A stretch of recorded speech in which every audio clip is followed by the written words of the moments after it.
So I did my ultrasound and then was back in the waiting room clacking away, and the nurse came out to get me and said, "The doctor is ready to see you about what she saw on your images." And I started to follow her back, and I remember her choice of words was interesting, but it still wasn't like, "Oh, shit." It was just like, that's benign enough, for lack of better word, like, "Oh, the doctor's ready to talk to you about the images." So I That's sat what down in she the said, room. But she said benign what she enough. saw on the imaging, and that is kind of weird. The nurse I shouldn't do have given you remember any having a clues. moment where I was like, that is peculiar choice of words, but I still wasn't, Yeah. I did not have that You weren't moment like, convinced. I'm like, nope. So I sat down in the room because I'm just like, well, everybody gets their result, whether, and I had no idea if it's like, well, everybody gets walked back to talk to their doctor, or I don't know what's normal or not normal. So I was just following her back, and I took a seat in the Yeah. room. And then the doctor emerged from the other side and sat down next to me. And the first word out of her mouth was, "Unfortunately."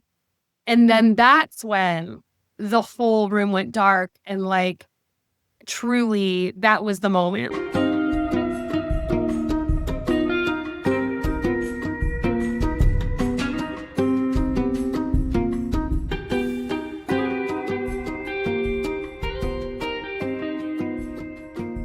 All right. I think we started recording. We had some serious AV issues, as we always do on You Never Know. I'm Jake Handel, your host, here with my co-host, Adrian.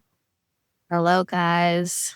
And we got Emily with us today, and I'm very Hello. excited to have you here. I know a little bit about your story, but maybe you could start off by telling us like where you're at in the world, what's going on, what you do, and then we'll go from there. Sure. I am just turned 39 years old, so hanging on to those 30s for dear life. I live just outside of Chicago, Illinois. I I write women's fiction. So if you're into romance and rom-coms, I do that. But I've spent the majority of my career working in corporate marketing and in the hospitality field. So travel is really important to me, and exploring the world and making the most of it. It's a perfect job for me. Awesome. So you write rom-com, like movies, books, articles? Novel. Yeah, yeah. So when I was just before my 30th birthday, I signed a 2-book deal with HarperCollins, which is one of the bigger publishers in the world that um, I just Yeah. got my big break. I wrote a story about, of all things, a girl that works in social media marketing and kind of aligns herself with a up and coming hot chef in Chicago who is a recovering coke addict. And the first part of the book really grips you with their romance, and you really understand how things can become hot and heavy with someone like that. And he kind of convinces her to make an investment in his restaurant that's up and coming. And she loves him, and she does it. And he disappears right before the opening of the restaurant and has a relapse. And she's left to sort of pick up the pieces and, find herself in a much more involved position than she ever thought she would, and clean the mess up. The book is called Hot Mess. And it's the That's story awesome. not of a dysfunctional relationship, and not of, this is what happens when you date a cokehead, but um, really it's about like strong female friendships and pulling it together. And it's a great story. I lived some of that myself, so I could really write from the experience of that world. And Chicago's restaurant industry is so cutthroat, so I mean, it's amazing, but this is really what goes on and a lot of times behind the scenes. So it's like a lot of people are like, how did you write this? How did you know that? I'm like, well, you kind of have to live it, and then yeah, then you can do it. But it's always something I saw in my mind. Like, I saw it start to finish. It was so easy to just put pen to paper, and I'm really glad that someone else saw something in the story and acquired it, and it got to come out in the world. So That's awesome. That's awesome. And great name for anyone who's ever worked in hospitality, I'm sure. Absolutely. yeah. So yeah, I know a little bit about like what happened to you and what we're going to talk about today, but maybe we can just dive into that. Yeah. Well, I think what's perfect about that is like, I just totally set up the scene for you. Like I'm this normal person that works a normal job. And I mean, I write as well. So when people follow me on social media, they are expecting news about, the next place I'm going to travel or the next book I'm working on or whatever. Um, that's kind of, I'm just a normal person in that regard. So just after my 37th birthday, I made an appointment for a mammogram for no reason at all, for fun, basically. I always joke. But what was going on was I started to notice a lot of people around me that were my age that were getting breast cancer. And it was like enough to freak me out a little bit or just realize like, well, 40 is the baseline for a mammogram. I'm 3 years away from that. Like maybe I should just get a pulse check. And really the last straw for me was finding out this girl that I went to college with, like hung out in the same social circles. She got diagnosed with breast cancer and it just freaked me out. Like looked like me, talked like me, walked like me, has kids. I have a son. Why her, but not me? And I messaged somebody that is close to her and I was like, what, do you know anything about her diagnosis? This is crazy. Like she's just starting chemo. I'm finding out on social media. And my friend said, all I know is that she had a nipple change. And I was thinking, a nipple change? Like, what even is a nipple change? Like, you hear about the Hmm. lump. Oh, I found a lump or something like that. And I literally wrote back in all capital letters, a nipple change? Because I was like, great. Like, added to the list of things that like women have to worry about. Cool. So that was in February. And then by July, just a few days after I turned 37, I had my first mammogram appointment. And again, like I said, I made it just for fun. I had no concerns. It took me about a month and a half for me to get into that appointment. I went to it. I got my results the very next day and they were completely clear. The report said unremarkable, like passed with flying colors. Of course I did because I had no concerns. Um, it was 2 days after that I was taking a bath, and it was right after I put my son, who at the time wasn't even 2 years old, I put him to sleep, and he'd been, like, laying on my chest, and I'm singing to him for, like, 45 minutes. He finally falls asleep. I put him down, and I'm like, "You know what? I'm gonna afford myself a relaxing bath. Never do I get this chance. I'm gonna go take a bath." I was laying in the bathtub, and I was, scrolling on my phone, and it just kinda caught my eye when I was looking down towards my chest that my left nipple looked like flatter, lower profile than my right. And I had never noticed that before. And I was thinking to myself, like, a small voice in my head was like, nipple change? And I was like, no, because In I the literally just background. did a mammogram. I just had a mammogram literally 2 days ago that said you are good. Like, this is, I don't know what this is, but it's not that. And I remember kind of getting up and like looking, kind of looking in the mirror and like looking down and thinking, this kind of just looks funny. I'm think it's from my son laying on me. I'm going to check in the morning. Like in the morning when I wake up, I'm going to flash myself in the mirror and it'll be back to normal. So I did that in the morning and it looked exactly I the same wonder, as the night before. I was just going to say, imaging is unremarkable actually means all good, or is it just Good like, question. Yeah. We don't see anything. Yeah. because like, It's kind of, yeah. I Yeah, unremarkable. unremarkable. Nothing I'm like, I'll of take note. unremarkable, Yeah. but it doesn't mean like because It's necessarily. usually like, because no, because like I just had something scanned and they were like unremarkable, but like they just wrote that in there as unremarkable, but I had to go do all these follow-ups and figure out Yeah. what it is. So I'm not sure unremarkable means you're all good. I don't look at it like that anymore as that way. But I will say that like at the time, I'm like, they're not going to contact me for anything more. And I'm not going to contact them for anything more. Like we're good to go on our merry ways. Like that's how I truly felt. Like I'll take unremarkable for sure. But like I said, I saw this the next morning. And again, I couldn't shake that like tiny voice in my head being like nipple change. And so I made an appointment with my OBGYN for a breast exam, like the most rudimentary appointment you could possibly waste someone's time with.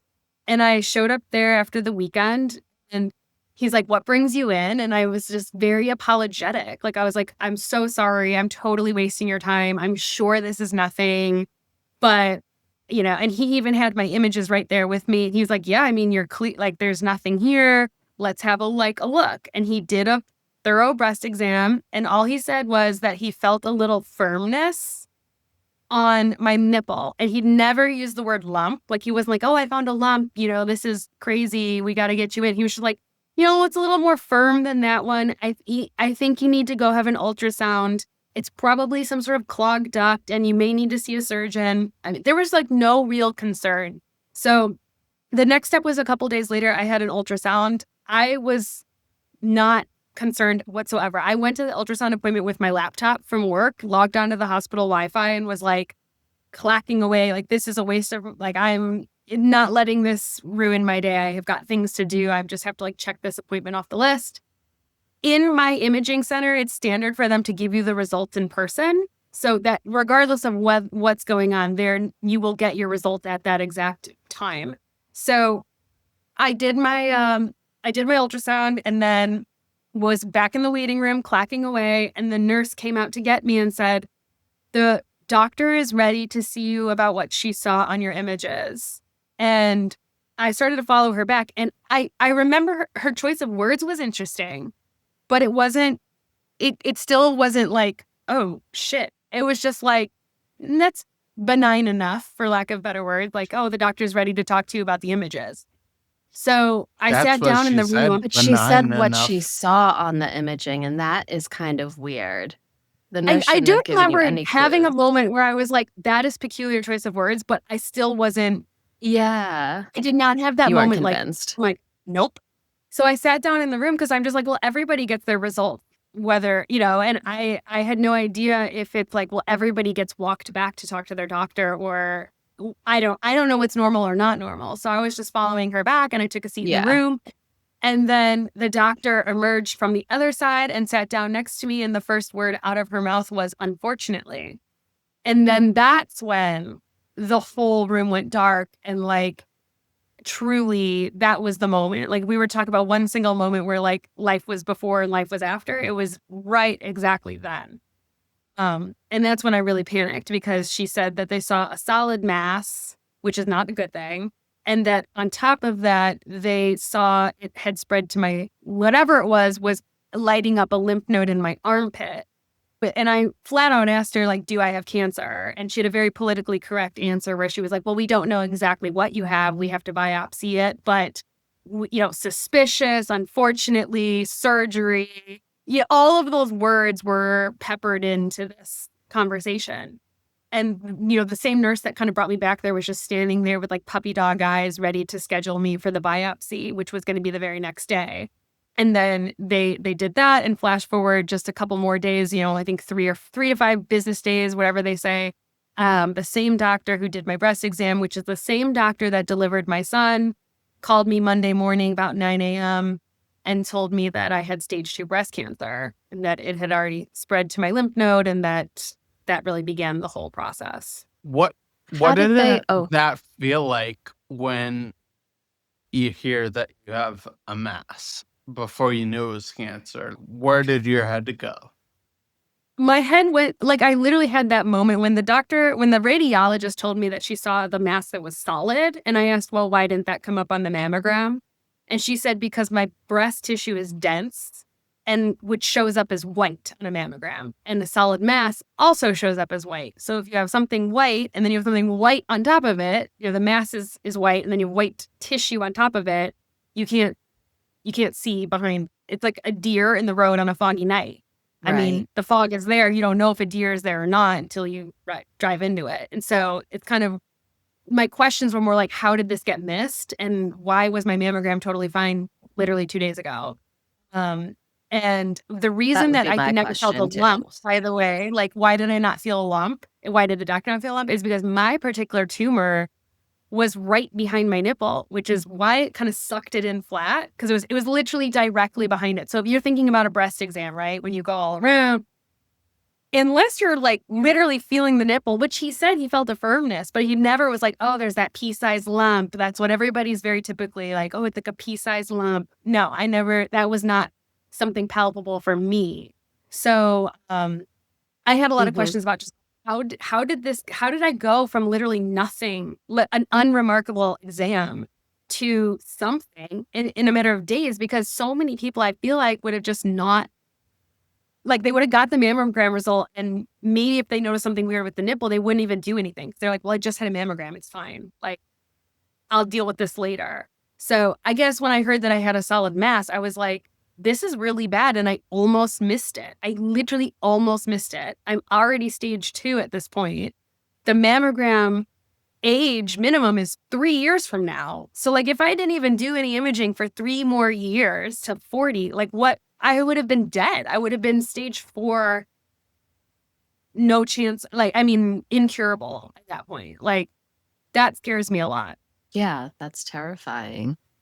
You just kind of happened on it by chance just because you were like, oh, well, I'm noticing people around me are being diagnosed, so I may as well just go get checked out. And even that was clear. It's a good thing you went back afterwards. You just had I mean, that it's weird little definitely, feeling. I always say it's because somebody else shared their story that I learned Mhm. about a nipple change as a symptom. I never knew that. So then Yep. I had that little voice in my head being like, maybe, you Something's not know, right. yeah, maybe this is like, I mean, I don't think so, but maybe like I would have brushed it off, I think, if I had not known that's a sign of malignancy in some cases. Yeah. And from there, like, I mean, my treatment, I met my oncologist the same day that I was diagnosed. I'm very lucky. A lot of hospital systems do not Yeah. move that quickly. Um, Not and so really, I yeah. was able to learn. And the same day I learned I had cancer, I also learned that the goal was a curative plan. It was not going to be fun. Like I went through 5 months of chemo. I had 3 surgeries. I was supposed to have 30 or 35 rounds of radiation, but I had such a great Wow. result from my chemo that I didn't have to do it. They went on to have a double mastectomy, all this stuff. But, it wasn't fun. And my dad went with me to my first appointment, and he just came home and he was like, it's going to be the year from hell. And it was like no truer words and nothing really else to say. I mean, that's exactly what it was. What does chemo feel like? I remember Ugh. going to a chemo session with my mom, and it was like, I want to say it was like hours long where she Oh, sat in yeah. a chair. And obviously witness, but like she never at age like 12, 13, descriptively told me what it felt like. What does chemo feel like? Yeah, I mean, it's a great question, and the cliche but really true answer is like unless you've been through it yourself, it's very hard to explain because you could kind of go into it and think, "Oh, I bet it's like the stomach flu or a hangover." And those are kind of like adjacent, I would say, feelings. Actual active chemo, Yeah. and I had a port put in my chest, so my chemo was accessed through my chest, not through my veins in my arms. So like you what chemo itself doesn't feel like much. You get a prick in there, you're hooked up to the machine. You don't really feel like the medicine going through your body or anything like that. So for all intents and purposes, the actual act of getting chemo is pretty, uneventful. But for me, my regimen was called the Red Devil, which is the hardest chemo that there is. And I did 4 rounds of that. And I remember going to my first chemo. I dressed up, by the way, for my first chemo. I was like, you know what? I'm never going to as I feel or look as good as I look right now. It's all downhill from here. So I'm going to walk in there like a boss, and like I had a pink suit on, bright pink pants, bright blazer, rolled myself into chemo, brought my work laptop. I didn't want to let this define me, and I did it. I remember about Good 3 for hours you. after I got home. 3 hours after I got home, I had that holy shit moment where it just hit me. Like, it hit me like a ton of a bricks, like this nausea, this sickness, this sludge feeling. Like, it's somewhere between food poisoning, terrible hangover. It's just, it's disgusting. Like, you feel disgusting and it's relentless. Like, there's not much you can do besides wait it out. And I was on the bathroom floor, like laying down in a dark room from 3 hours after for days. I mean, it takes about, with the regimen I was on, it's every other week because the first full week, you're recovering. So you feel pretty much like shit Wow. the whole entire time. The second week, you kind of get your life back to normal and then you do it all again. It's also cumulative. So even though that one was 4 rounds, every round gets harder and harder and harder. So, I mean, after my fourth one, I wound up in the hospital. I mean, it was like, it almost took me out. My neutrophil, all of my counts, everything, your white blood cell count, everything just goes to basically nothing. And at that time, you're just doing your Yeah. best to stay healthy and not catch any sort of infection or anything like that. I mean, at one point I remember thinking, it's not going to be the chemo that kills me or the breast cancer that kills me. It's going to be like a stupid infection that I get that I can't fight off because I don't have Common any immune cold. system. Yep. So, I mean, yeah, Something like honestly, that. sometimes I think about how hard chemo was, and I think I don't know anybody that could do this. Like, when I think about who I know in my life that could do it, it's like only the people who I know have done it are all I could think about. It's like, I don't think my mom could do it. I don't think my husband could do it. Like, I mean, would they do it if they had to? Yes, but I think about it like, oh man, this would take them out for sure. Like, it is the hardest thing I have ever done. I think about that a lot. It's like you never know what you are capable of doing, what you can do until it's like the You only have to do choice it. you There's no have. choice. Yeah. And s- a- and speaking of that, during this time, was there ever a point where you wanted to give up? Never a point I was going to give up because I have a son. And that's a kind of a crazy thing too, because if I had a crystal ball and someone said, you're going to get breast cancer at 37 years old when you have a 1-year-old, do you still Oh want to have a kid? man. I would have been like, probably not. Like, I'm not going to bring a kid into this world when I have cancer. I don't know what my future looks like. I have to go through this crazy treatment. Like, who wants a 1-year-old when you're going through all that? And the Mhm. other hand, what better motivation is there, to have a kid like that? So, um, that was kind of, that was an interesting conundrum there. And I felt like there was definitely maybe one or two times that I really was down and out. And, one time in particular after my surgery, which I thought I had never had a major surgery before. So when I had my double mastectomy, I was mostly excited. I'm like, get these off me. Get this off my body, right? So I was kind of like going into it excited. I had no idea how hard it is to recover from. It's a double amputation. Like, you lose all of your feeling, all of your nerves are just cut. And everything is so angry. The pain after that surgery was something, and I have a high tolerance. I felt like I told my husband to kill me and like meant it. Like, in those late nights when you just wake up screaming because of the pain, you're like, what is the point here? Like, it was my lowest of lows because I had 2 huge gashes across my chest. My nipples were not able to be saved. My breast tissue was completely removed and replaced with something called an expander, which is how they fill it gradually with saline. So they kind of stretch the tissue there, and then they eventually surgically replace the expander for an implant.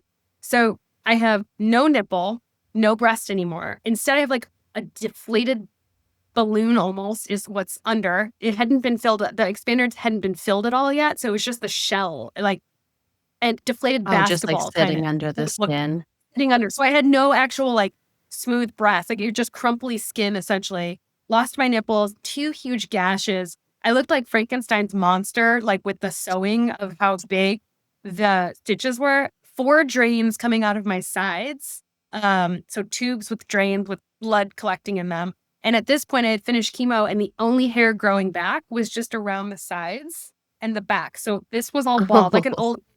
So I'm looking in the mirror, and I had lost about 20 pounds from chemo. I'm already a small person. I always think at my lightest, probably about 94 pounds. And I Wow. remember looking in the mirror thinking, I don't even see myself. And I had still been able to see myself like through it all, even though I kind of was gutted to the studs. It was like the one time I looked in the mirror and I'm like, I have no effing clue who that is. And I am so far from any version of myself that I would ever want to be or choose to be, or, and I remember really struggling because I needed help showering, and my husband was my caretaker at this time. And I thought, like, I do not want this man seeing me. How will we ever be like intimate again? How is he ever going to picture like a whole attractive woman again? Like, I'll look at my wedding photos. I'm like this bleached blonde, like skinny, no glasses, like great body, sweating for the wedding. And then now I'm like old man River, Frankenstein's monster, alien body, emaciated. Like, I don't know, Jake, if you ever felt like that when you were going through your situation. And it's like, how will you ever get to a place where, you know, Yeah. assuming things had worked out with your wife, like that she would look at you as anything but what you had went through there?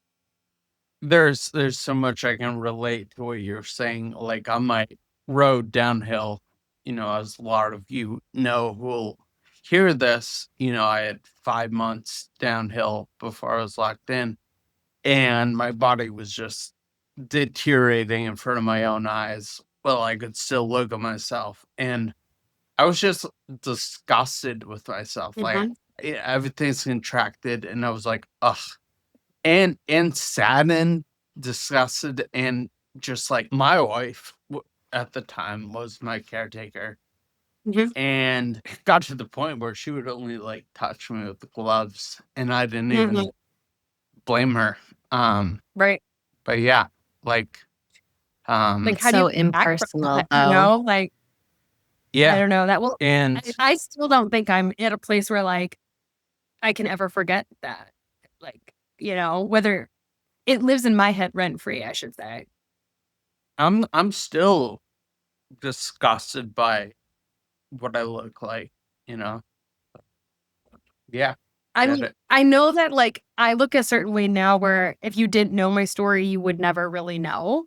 But I mean, every day I look at in the mirror and I think again, there's that before and after. I can look at any photo in a split second, be like, was this before or after? And like, it's all about the sparkle in my eye is like slightly changed and will never be there again, the same way that it was. Like, I carry a lot of trauma from the diagnosis and like ultimately I accept it, but I have a lot of questions about like, as pathetic as it sounds, like why me? Or like, did this really Yeah. happen to me? Like, it's still something that I'm back to work. I'm back to being a mother. I've written another book that's, a novel. It's a fun book.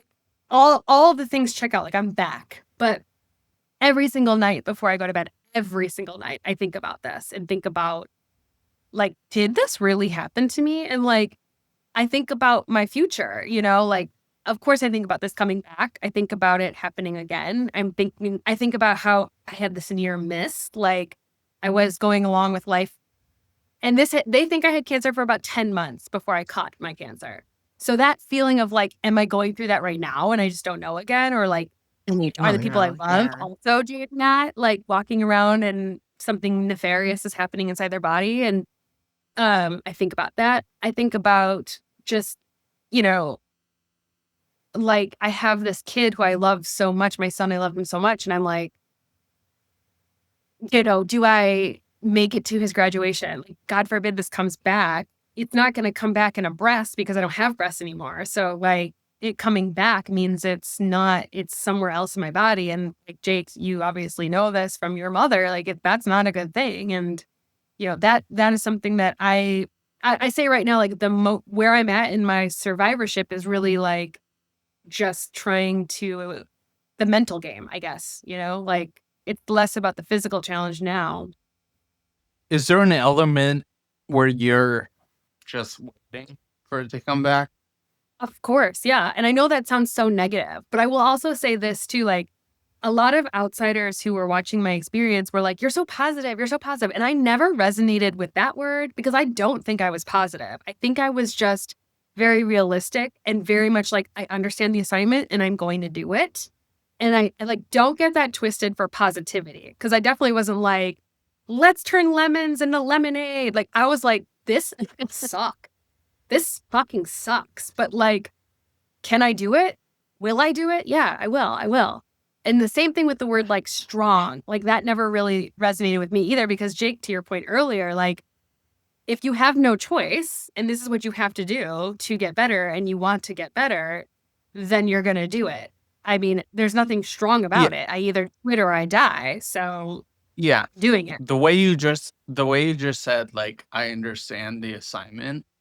Hmm. Same. Like, Yeah. Yeah.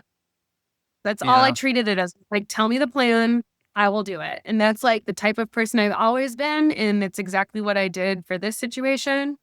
But yeah, I mean, it's not a negativity. Like because I do think my mindset of being like, all right, this is what I have to do. Okay, I'll do it. That contributed to me having a complete pathological response from my chemo.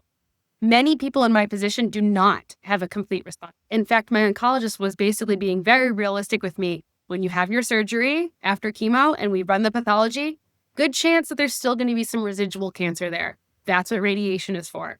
So when I had my surgery and my doctor was refreshing, and he saw my path report as clear, he was like, wow, like, I don't think you need radiation at this point. So I know that my mental state contributed to my results. He had another patient he told me about that had a lot of depression and anxiety, similar age as me. And he kept always using my case with her. Like, no, I have this other one. She's got the same type of cancer. She's doing really well. She had this great response. And then she didn't have a complete pathological response. And he's like, kind of learned at that point not to talk anymore about it because you're so mentally different. And it really like opened his eyes about how much that really contributed to like why I had such a good result and possibly why she didn't have a complete response herself. So I'm like, very important to me to preserve the mental game as much as I possibly can. But I am all realistic. I am realistic that like this happened to me once. I don't know, like what's the phrase? You've been bitten by a snake, so you're looking for snakes, Like that's kind of the way I see it is like, I don't know that I'm in the clear for the rest of my life. So, that's a tough thing to anyone can say that. Anybody can be like, well, I could get cancer tomorrow. I could get hit by a bus tomorrow. But again, because it's already happened to me once and it was so far fetched, it definitely is a way that it's just how I kind of look at life. I try not to let it interfere yes. with me on the day to day, but it's again a thought every single night. Don't get it twisted that I don't think every Almost like single night. PTSD, you know? For sure. It's there in the background. How I did think the you mindset is a great thing. And I think it is very powerful when it comes to healing. You hear stories about people who were fine, they're totally healthy, they go, they get a diagnosis similar to yourself, and then all of a sudden they deteriorate so quickly Mhm. because a lot of it really has to do with your mindset. It's, oh no, I know that I'm sick now. Poor me. What's going to happen? That Yeah. all these terrible things are going to happen to me instead of having a mindset like yours. And it really does affect healing and the body and the way you respond to Yeah. things, And to I think treatments, to anything. this might resonate with you, Jake, too. Like a cancer team, you have so many caregivers, like so many doctors, so many nurses. I'm sure you had the same. You have PT, like primary, onco, everyone. And one goal that I had was to be their favorite patient, like, or at least be memorable.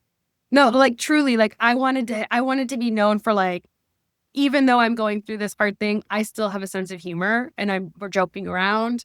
Like at first I wanted to be known as someone who dressed up for the chemo, like, oh, that girl like showed up. And, when I finished and I rang the chemo bell, like, yeah, we had a party in that. Like everyone got gifts, everyone got bells. We all rang it together. All of the nurses, something about wanting to make an impression on my care team, like really stuck with me as like an important part of this process and not just showing up and expecting like, woe is me, get me a blanket, get me a Mhm. snack, like, oh, this is horrible. But more like, how are you? How was what ended up happening with your in-laws that came to it, like picking back up where we left off last week and bringing, I had chemo during, um, all the holidays. Halloween, I brought Halloween candy. Thanksgiving, I brought them leftovers. Like, I just finished 2 days before Christmas, so I brought them presents when it was my last day. I mean, it was important to me. They were like family. These are the people who, because they showed up for their job,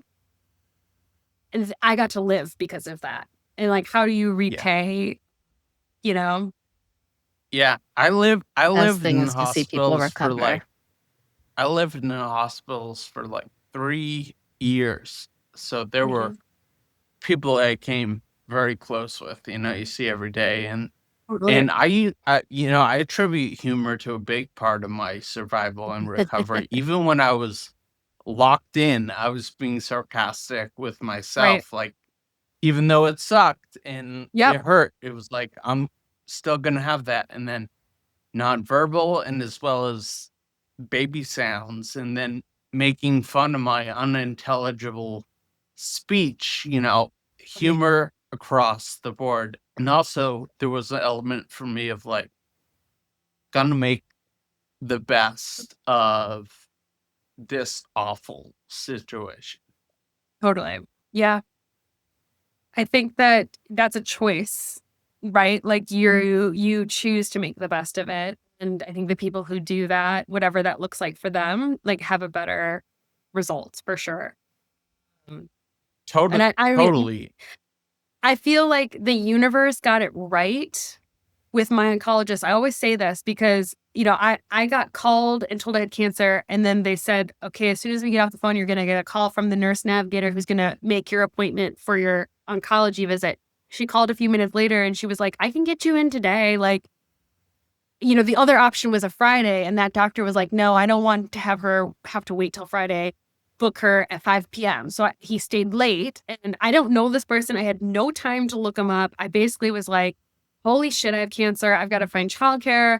I got to tell my work. Like, I got to figure out a lot before this appointment. And I was so scared. And like, I showed up for that appointment and he walked in the door and he had like, from the moment one, he had this energy. Like, he was high energy, goofy, funny. Like, he said right away, like, you're a healthy person. You just have one thing wrong. And, we have a curative plan for you. So it was like from that moment on, it kind of lifted. And I felt like I heard what I needed to hear about my situation.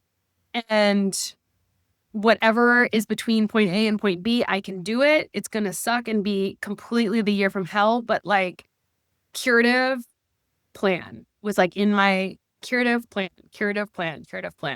So, if I can't say that if I had someone else who didn't fit me in that day, who didn't bring that high energy, who didn't have that confidence, like, I don't know what it would have looked like for me. I just know that right away I felt like, you know what? I'm not even going to Google anymore because I'm putting my trust in this doctor who just told me today what the plan is. Like, I don't have any more questions and I'm going to get back to like life as I know it.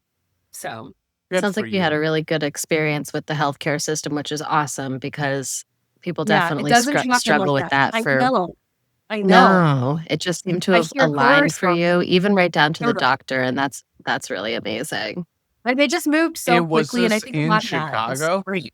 Yeah, so it was right in the suburbs of Chicago, right outside of Chicago. I mean, we have Northwestern, which is where I did all of my surgeries, and we have Rush, Mhm. and we have Loyola. We have all these great options, and all of them are wonderful. And if anything went awry on my first appointment, which was like 10 minutes from my house, I would have certainly gotten a second opinion at one of our downtown places. But again, like, I just feel like the hospital, because we have such great choices here, everyone in the surrounding area has to be good. Otherwise, they know they're going to go into the city. And so I felt like, again, I just got paired with the right person, with the right attitude. And, I even remember like towards the end of my major active treatment, I started like all this daily medication I take. And he's like, one of the side effects is this is kind of like a mood change. Some people get depression and anxiety is really important for you to talk to me about that if that becomes a symptom. And I just had my follow-up maybe a month later, and he was just like, so how are you? Still the same old bitch? And I'm like, yeah, still the same old bitch. Like it was a joke. Like That's he knows I'm awesome. just Right. like it's not like it wasn't that serious. And I think because I was so cool with him and we had such like inside joke rapport at this point, I could tell him anything. I could be honest with him. And I think it ultimately did a lot better because of feeling like I was on the same page as him. So Yeah. Yeah, that's a big it's- thing. yeah. Yeah, it has. And I don't know, Jake, maybe you can relate to this as well, but like because of how often I was there, because chemo's every week, but then when you have complications, you're going in between for all these other appointments, and you have PT and you have this appointment and that appointment. You're there constantly.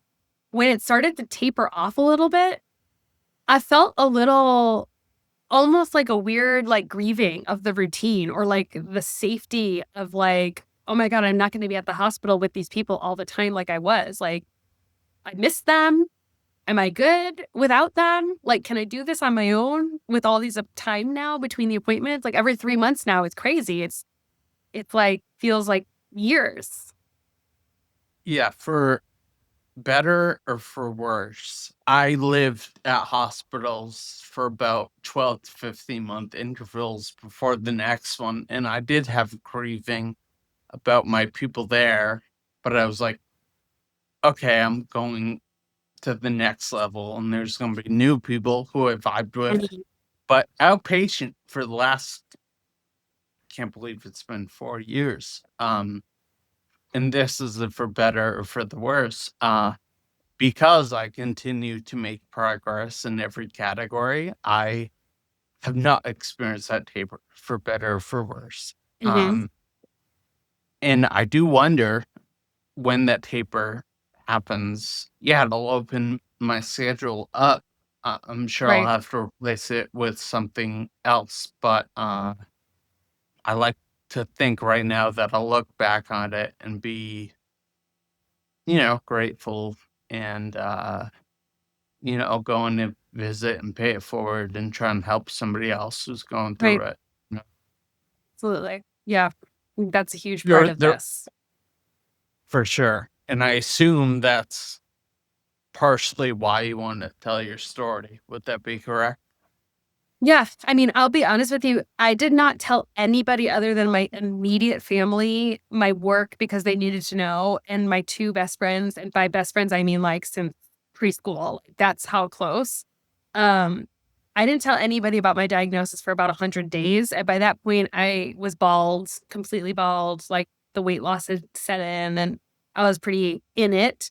Um, because I found it really, like, traumatic to share almost, like, I very distinctly remember calling my best friend, again, since preschool, and I called her just in the middle of the day, and she was like, "Hello?" Like, the same way, like, when your best friend calls you, and you're just like, "What's up?" And I'm like, "Mm, it's not like" I'm like, "I have to tell you Not good. something." No, I Yeah. was like, "I have to tell you something," and I was like, "I have breast cancer," and she was just like, What? What?" Like, it was so hard to reconcile this reality, and it's not just like there's no good cancer, trust me, there isn't, but there's people who obviously catch it No. early, and then it's just like a quick lumpectomy, and they're back to it's like it can be kind of like a less of a lift for the process, and it's like, "Oh, no, this is the full shebang. This is, like, all the things."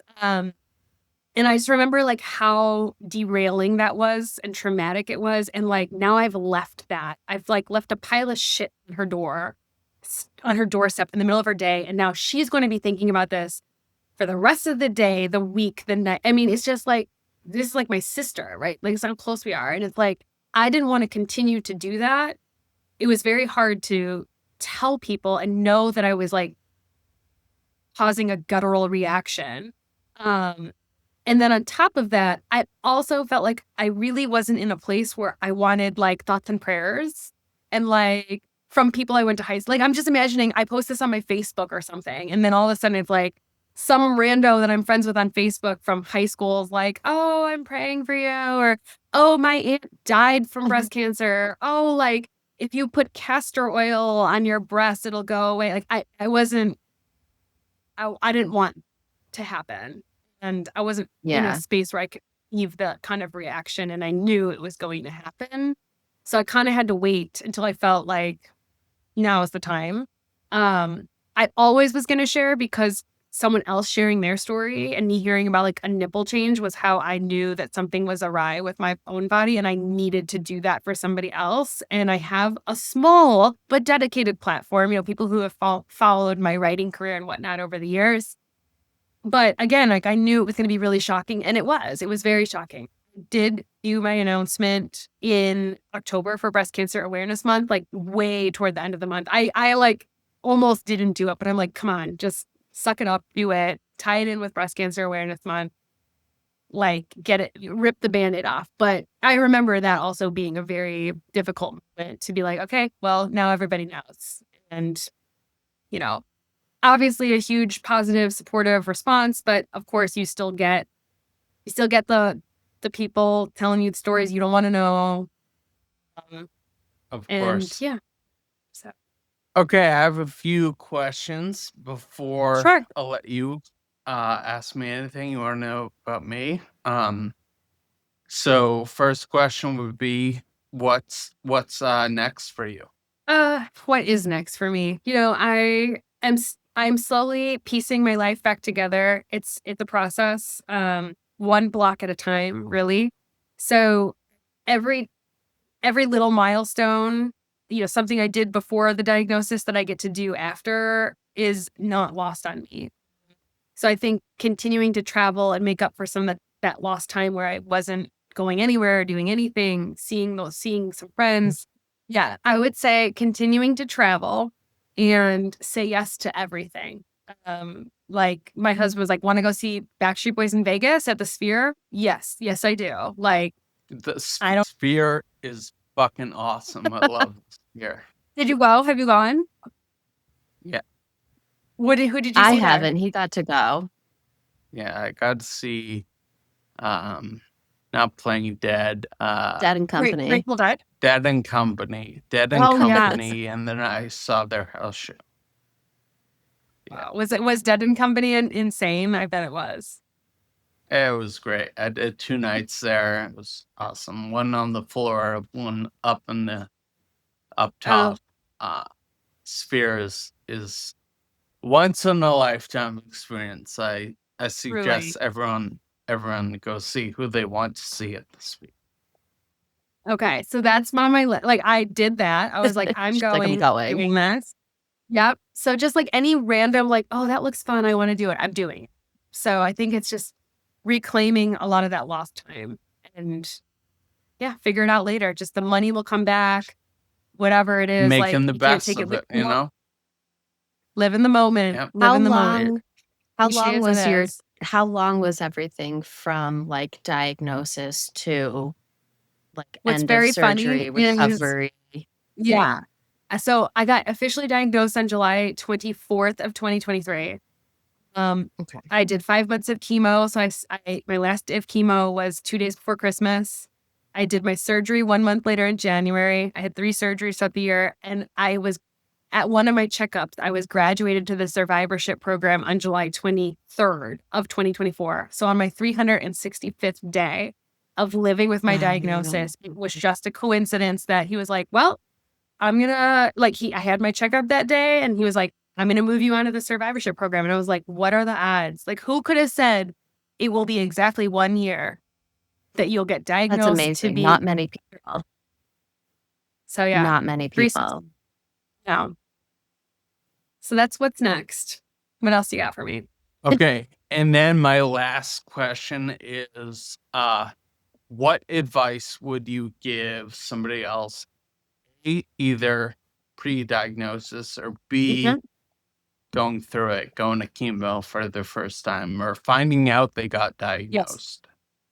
Um, if you just found out you got diagnosed, I have a vision of this too. I'm like, someone needs to come up with this. Like, imagine you're at the doctor's and they tell you you have cancer, and then immediately them being like, before you freak out, watch this video right now, watch it. And it was like a message from me. Like in my head, I'm thinking, if someone were to be like, hey, hold up. I know what just happened was fucking crazy. And it's your whole life just changed. But I promise you, like, this is the beginning of a very long journey.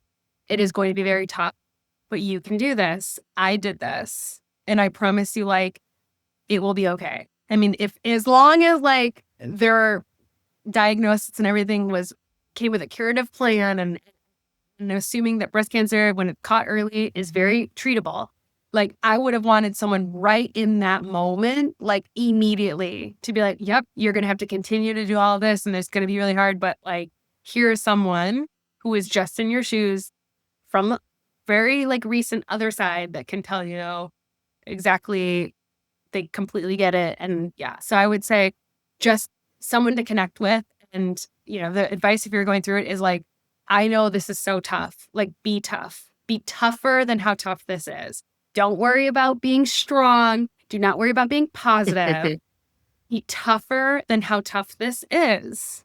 And focus on being victorious. And like, you can do this. And that's what it's about. I never resonated with the word like fight. Like, I'm not fighting. I don't have the energy to fight with breast cancer. Like, it's here, it's happening.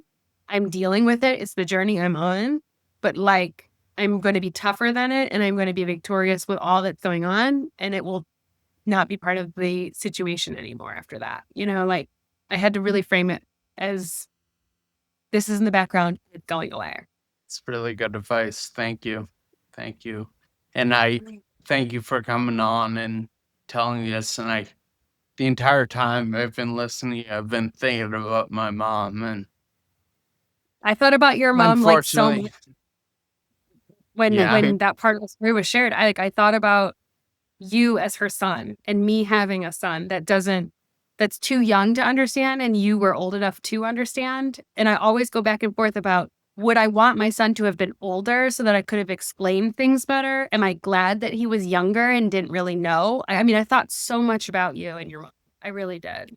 to a point, I understood. But one thing listening to your story is like, I didn't have the perspective or the wisdom I have nowadays when she was first diagnosed or when I went to that chemo session with her at Emerson Hospital. And, I was, kind of a shithead teenager who obviously loved his A mom, tough was there, age. but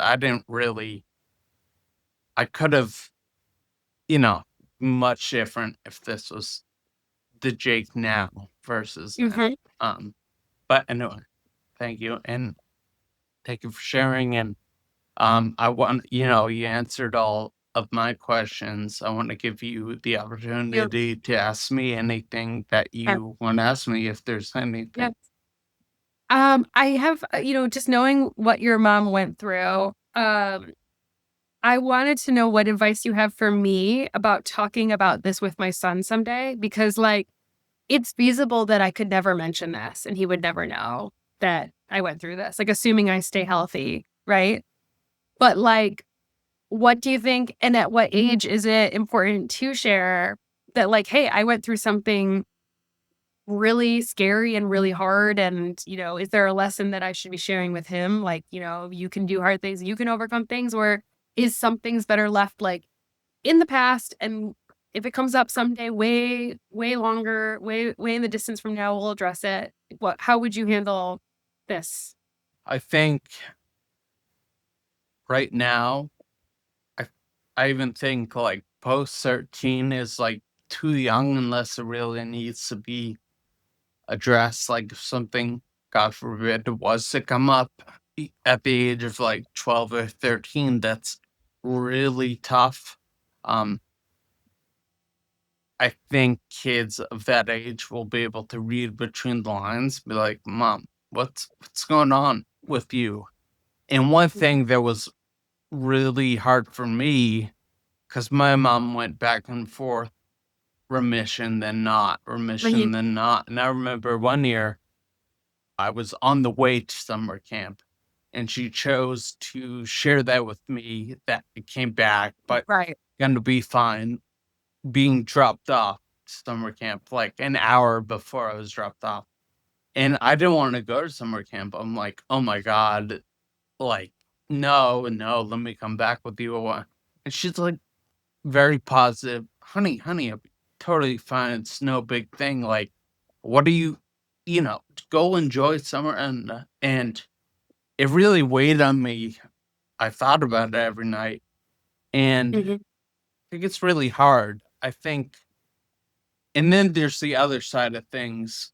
If you don't tell, you know, something's going on, you kind of are like, don't lie to me, mom. Like, I Mhm. know. So that's a bad answer. I'm not giving you a great answer, but I think there needs to be somewhere in the middle Sure. and at the appropriate time. Right. And also pose in a way it's like, look, you were young. This happened. I beat it before. I'm going to beat it again. Don't worry about your mom, and you'll be with Yeah. me every step of the way. Okay. Like we got this. Yeah. And keep that, Very emotional. yeah, keep that Mhm. positivity. And then, um, yeah, no, I'm getting a little emotional. It's like, when things started being very dark, I guess, and my mom knew it was kind of over. And I think there was a point from my mom where she was like, I can't handle this chemo anymore. I've been like doing this for like 7 years off and on. And I remember sitting on her bed with her, and she was going through it and losing hair again. And she was like, look, honey, like I remember saying, I just don't want you to die.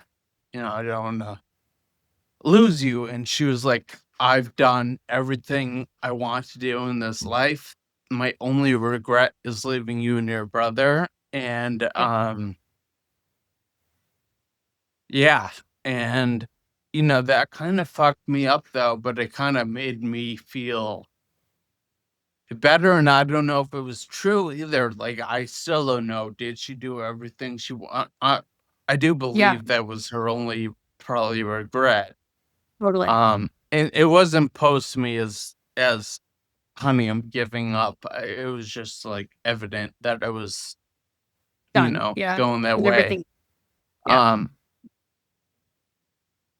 I think being honest though at the appropriate age, which seems to me freshman in high school, keep it Mhm. as late as possible. And then like when you're like 15, 16, keep That's it exactly as the real as right. possible. Also like light and positive. Even Mhm. obviously I know from what I've went through now, it's like for me, the hardest thing about dying, although I never died, even though I was supposed to, was the people around me. It was Right. like okay with it. It was I Right. didn't want people around me. Um, Right. so so it's like you want to do what's best for your loved ones, and so even if you're second guessing in your head, it's like I don't know if I'm gonna beat this. Just Mhm. that positivity. So let me ask you one more question. When you were supposed to die and you were aware of that, right? Like, had you accepted death at that point? Yeah, I accepted death on day 2, day 1 of diagnosis when they gave me 6 months. I was more like, "Fuck, I really fucked up. I'm gonna die."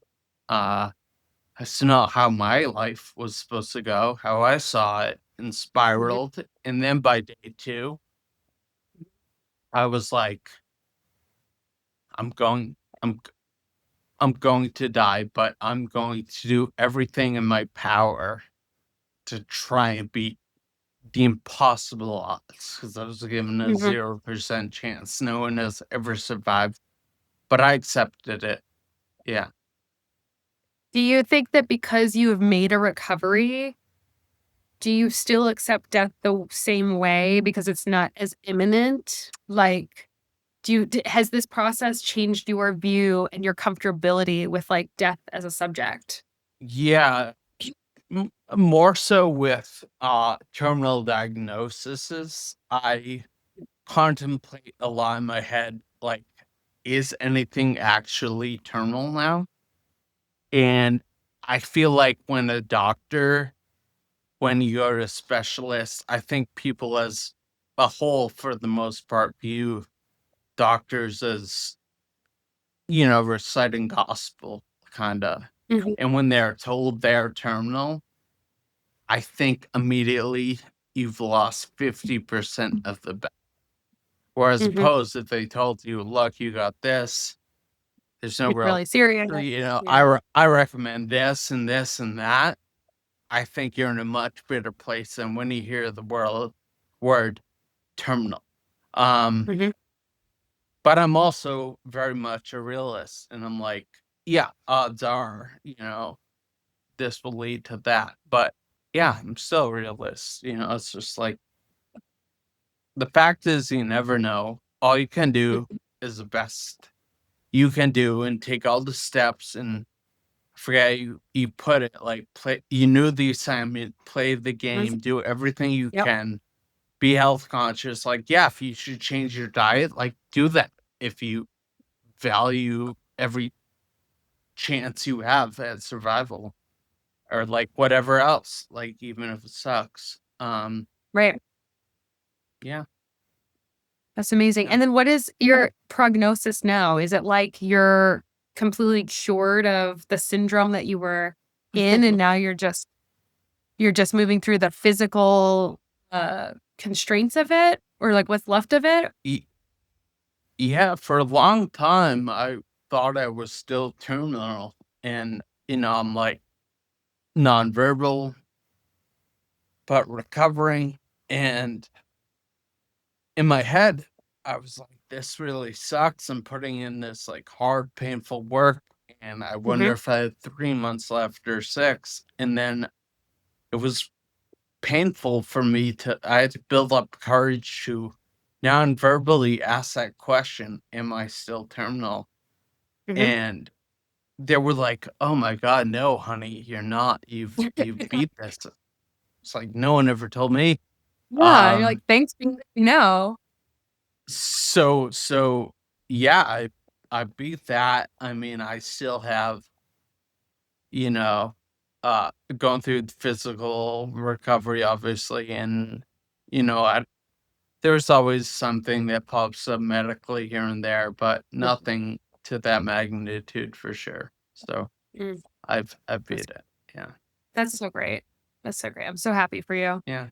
Well, thank you That's so much. This was great, thank and you. thank you for, sharing your story. Oh, Yeah. Emily, I do wanna say thank you too for sharing your story. It was wonderful to hear you. And outro, Jake, let's hear your random thought. So my random thought of the day, uh, is I've been thinking about, do things happen for a reason, or is that a nice thing we tell ourselves? Are we supposed to answer? I never know if we're supposed to answer you. I never know either. You never know. So outro music, but also I am interested your thoughts on that. I think things happen for a reason, good or bad. We've Do all you clearly been. actually? Yeah, I do. We might not always know the I reason. true. I had a therapist that once told me after my diagnosis that if you don't subscribe to like this was a random thing that happened to you, that it would really mess you up. Because it's like, well, why did this happen to me? Am I not a good person? I thought I was a good person. Like, the more you Yeah. try to rationalize it, he was like, just if you accept that this is just something that happened, random, you'll Mhm. do better with it. Maybe I take that side of the coin. That's not a bad way to look at it I think either. I think it's the next thing we, tell ourselves, and it makes sense too, but, I mean, it's just rationally happens for like, what, I chose to walk outside and get hit by a car at 2:43? That there was Mhm. a reason for that? That's insane. Mhm. I guess it's Okay. something you tell yourself when you make it to the other side. Everything happens for a reason.